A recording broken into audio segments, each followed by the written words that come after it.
ಅದಕ್ಕೆ ಎಷ್ಟು ಬ್ಯುಸಿಯಾಗಿದ್ದಾರೆ ಅಂತ ಯಾವುದಾದ್ರೂ ಅಪ್ಕಮಿಂಗ್ ಸಿನಿಮಾಗಳು ಮತ್ತು ದೊಡ್ಡ ಸ್ಟಾರ್ ನಟನಿಗೆ ಏನಾದರೂ ಅವ್ರ ಇಮೇಜ್ಗೆ ತಕ್ಕಂತೆ ಬಿಲ್ಡಪ್ ಸಾಂಗ್ಗಳು ಅದೇನಾದರೂ ಬರೆಯೋ ಹಂತದಲ್ಲಿ ಇದಾವ ಅಂತ.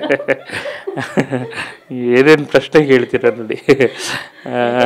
ನೀವು ಬರ್ದಿರೋದು ಎಂತೆಂಥ ಸಾಂಗ್ಸ್ಗಳು ನನಗೆ ನನಗೆ ನಿರ್ಮಾಪಕರು ಮುಖ್ಯವಾಗಿ ಹೇಳ್ಬೇಕು. ನಾನು ಅದೇ ಆಗಲೇ ಹೇಳ್ತಾ ಎಲ್ಲರ ಜೊತೆ ನಿರ್ಮಾಪಕರನ್ನ ಬಿಟ್ಟೆ. ನಿರ್ಮಾಪಕರು ಅದು ಭಾಳ ಮುಖ್ಯ ಅಲ್ವಾ. ಸೊ ಇಲ್ಲಿ ತನಕ ಸುಮಾರು 25 ವರ್ಷಗಳಿಂದ ನಿರ್ಮಾಪಕರು ನನಗೆ ಅನ್ನ ಆಗ್ತಾನೆ ಬಂದಿದ್ದಾರೆ. ನಿರ್ದೇಶಕರು ಕೆಲಸ ಕೊಡ್ತಿದ್ದಾರೆ, ಸಂಗೀತ ನಿರ್ದೇಶಕರು ಜೊತೆಯಲ್ಲಿದ್ದಾರೆ, ಗಾಯಕಿಯರು ಯಾರನ್ನೂ ಬಿಡೋಂಗಿಲ್ಲ. ನಾನು ಇಡೀ ಚಿತ್ರರಂಗ ನನ್ನ ಭಾಳ ಬ್ಯುಸಿಯಾಗಿ ಇಟ್ಟಿರುತ್ತೆ ಅಂತ ಗೊತ್ತಿದೆ ನನಗೆ. ಯಾಕೆಂದರೆ ನಾನು ನನ್ನ ಮೇಲೆ ಎಲ್ರಿಗೂ ಪ್ರೀತಿ ಇದೆ, ಎಲ್ಲ ಕಲಾವಿದರಿಗೂ ಕೆಲಸ ಮಾಡಿದ್ದೀವಿ. ಆ್ಯಂಡ್ ತುಂಬ ಶ್ರದ್ಧೆ, ಮೊದಲ ಸಿನಿಮಾದಲ್ಲಿ ಇದ್ದಂಥ ಶ್ರದ್ಧೆ ಇವತ್ತಿಗೂ ಇದೆ. ಅದು ನಿಮ್ಗೆ ಹಾಡುಗಳಲ್ಲಿ ಗೊತ್ತಾಗುತ್ತೆ. ಆ ಶ್ರದ್ಧೆ ಇದ್ರೇ ನಾವಿಷ್ಟು ಇದಾಗಿ ಮಾಡೋಕ್ಕಾಗೋದು. ಮತ್ತು ಇವತ್ತಿಗೂ ಕೈ ತುಂಬ ಕೆಲಸ ಇದೆ. ಸಿನಿಮಾಗಳು ಅಂತ ಅಂದರೆ ಮುಂಚೆ ಆದರೆ ಒಂದಷ್ಟು ಹೆಸರು ಹೇಳ್ಬೋದಿತ್ತು. ಈಗ ತುಂಬ ಜನ ಹೆಸರುಗಳು ಆಮೇಲೆ ಇಡ್ತಾರೆ. ಆಮೇಲೆ ತುಂಬ ಹೊಸಬರು ಇದ್ದಾರೆ. ಇನ್ನೂ ಇಲ್ಲ.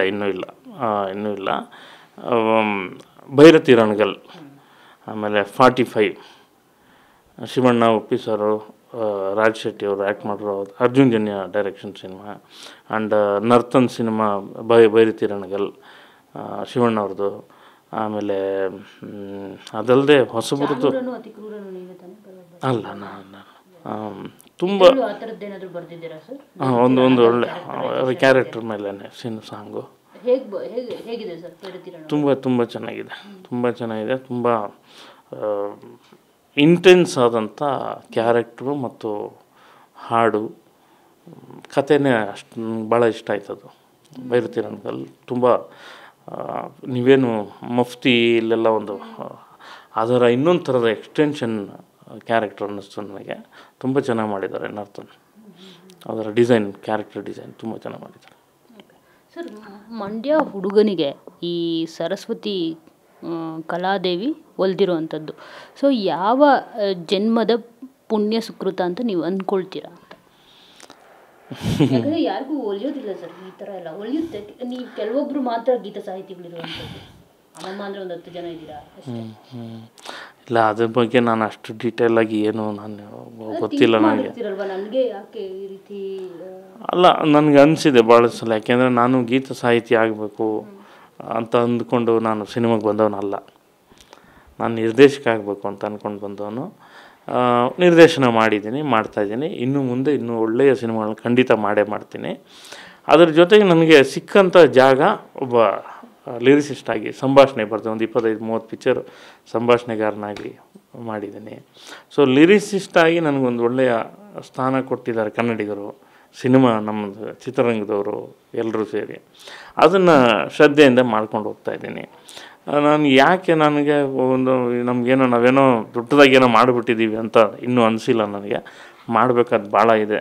ಈಗ ಇಷ್ಟು ಸಾವಿರಾರು ಹಾಡುಗಳು, ಎಷ್ಟು ಹಾಡುಗಳು ಜನಮನ್ನಣೆ ಮತ್ತು ಜನಪ್ರಿಯತೆ, ಇದರ ಆಚೆಗೆ ಹಾಡುಗಳು ಎಷ್ಟು ಸಮಾಜಕ್ಕೆ ಹತ್ತಿರ ಆಯಿತು, ಎಷ್ಟು ಬಹಳ ಕಾಲ ನಿಲ್ಲಬೇಕಲ್ಲ.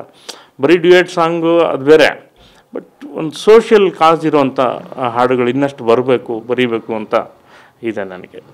ನಾನು ನಿಮ್ಮ ಸ್ಟುಡಿಯೋ ನೋಡಿದಾಗ ನನಗೆ ಒಂದು ಅನಿಸಿದ್ದು, ಯಾಕೆ ವಿಷ್ಣು ಸರ್ಗೆ ಅತಿ ದೊಡ್ಡ ಸ್ಥಾನವನ್ನು ಕೊಟ್ಟಿದ್ದೀರಾ ಅಂತ ಕ್ಯೂರಿಯಾಸಿಟಿ. ಇಲ್ಲ, ಎಲ್ಲರೂ ಇದ್ದಾರೆ, ಅಣ್ಣವ್ರು ಇದ್ದಾರೆ. ಬಟ್ ಅತಿ ಪ್ರೀತಿಯಾದಂಥ ಸ್ಥಾನ ಇಲ್ಲ, ಅದು ನಾನು ಬೇಸಿಕಲಿ ವಿಷ್ಣು ಸರ್ ಫ್ಯಾನು, ಭಾಳ ಚಿಕ್ಕಂದಿನಿಂದ ವಿಷ್ಣು ಸರ್ ಫ್ಯಾನು. ಅಣ್ಣವರು ರಾಜ್ಕುಮಾರ್ ಅವರು ಆರಾಧ್ಯ ದೈವ. ಅದು ಒಂದು ಕಡೆ ಅಂದರೆ ನನಗಿಂತ ಹಿಂದಿನ ಜನ್ರೇಷನ್ ಅವರು ಅಣ್ಣವರು. ಮತ್ತು ಅಣ್ಣವ್ರದ್ದು ಭಾಳ ದೊಡ್ಡ ಇದು ಬಿಡಿ, ಭಾಳ ದೊಡ್ಡ ಶಕ್ತಿ. ಮತ್ತು ಅವ್ರ ಜೊತೆ ಒಡನಾಟ ಇತ್ತು. ಅವ್ರನ್ನ ನೋಡಿದ್ದೀನಿ, ಅವ್ರ ಜೊತೆ ಕೂತಿದ್ದೀನಿ, ಮಾತಾಡಿದ್ದೀನಿ ತಿಂಗಳುಗಟ್ಟಲೆ ಅನ್ನೋ ಭಾಗ್ಯ ಇದೆ. ಅದು ಒಂದು ಕಡೆ. ಆದರೆ ವಿಷ್ಣು ಸರ್ ಜೊತೆ ವಿಷ್ಣು ಸರ್ ಅಂದರೆ ನಂಗೆ ಚಿಕ್ಕಂದಿಂದ ಭಾಳ ಇಷ್ಟದ ನಟ. ಮತ್ತು ಅವರು ಯಾವ ಸಿನಿಮಾನೂ ಬಿಟ್ಟಿಲ್ಲ. ನಾನು ಬಹುತೇಕ ನನ್ನ ಶಾಲಾ ದಿವಸ 6-7ನೇ ಕ್ಲಾಸ್ ಮೇಲೆ 8ನೇ ಕ್ಲಾಸಿಂದಲೇ ಈ ಬೇರೆ ಎಲ್ಲ ಸಂಘ ಅಂದರೆ ನಮ್ಮ ಗ್ರೂಪ್ ಹಂಗಿತ್ತು. ಯಾವ ಸಿನಿಮಾನೂ ಬಿಟ್ಟಿಲ್ಲ. ಫಸ್ಟ್ ಡೇ ಮಾರ್ನಿಂಗ್ ಶೋ ಎಲ್ಲ ಸಿನಿಮಾ ನೋಡಿದ್ದೀನಿ. ಅಂದರೆ ಆಲ್ಮೋಸ್ಟ್ 89 ಅಂತ ಇಟ್ಕೊಳ್ಳಿ, 89 2009ವರೆಗೆ ಪ್ರತಿ ಸಿನಿಮಾ ಆಪ್ತ ರಕ್ಷಕ ತನಕ ಪ್ರತಿ cinema morning show first day ನೋಡಿರೋ ಅಭಿಮಾನಿ ನಾನು. ಸೊ ಅಭಿಮಾನ ಜಾಸ್ತಿ, ಮತ್ತು ಅವ್ರಿಗೆ ನನ್ನ ಬಗ್ಗೆ ಭಾಳ ಪ್ರೀತಿ ಇತ್ತು. ಅನೇಕ ಘಟನೆಗಳಿವೆ ಅವ್ರ ಜೊತೆ, ಒಂದು ಎಮೋಷನ್ ಇದೆ. ಹಾಗಾಗಿ ಮತ್ತು ನನ್ನ ಅಭಿಮಾನಿ ಬಳಗ, ವಿಷ್ಣು ಸರ್ ಅಭಿಮಾನಿ ಬಳಗ ಒಂದು ವಿಷ್ಣು ಸೇನಾ ಸಮಿತಿಯವರು ಅವರೇ ಮಾಡಿ ತಗೊಂಡು ಕೊಟ್ಟರು ಅಂತ ಫೋಟೋ ಅದು. ತುಂಬ ನೆನಪುಗಳು, ತುಂಬ ಮೆಮೊರೀಸ್ ಎಲ್ಲ ಇದೆ. ತುಂಬ ಇದೆ. Thank you so much sir. Thank you. So ನೋಡಿದ್ರಲ್ಲ, ಇದಿಷ್ಟು ಖ್ಯಾತ ಗೀತ ಸಾಹಿತಿ ನಾಗೇಂದ್ರ ಪ್ರಸಾದ್ ಅವರ ಮಾತು. ಕ್ಯಾಮ್ರಾ ಪರ್ಸನ್ ಮಹೇಂದ್ರ ಜೊತೆ ಮಂಗಳ ರಾಜಗೋಪಾಲ್, ಚಿವಿನೆನ್ ಬೆಂಗಳೂರು.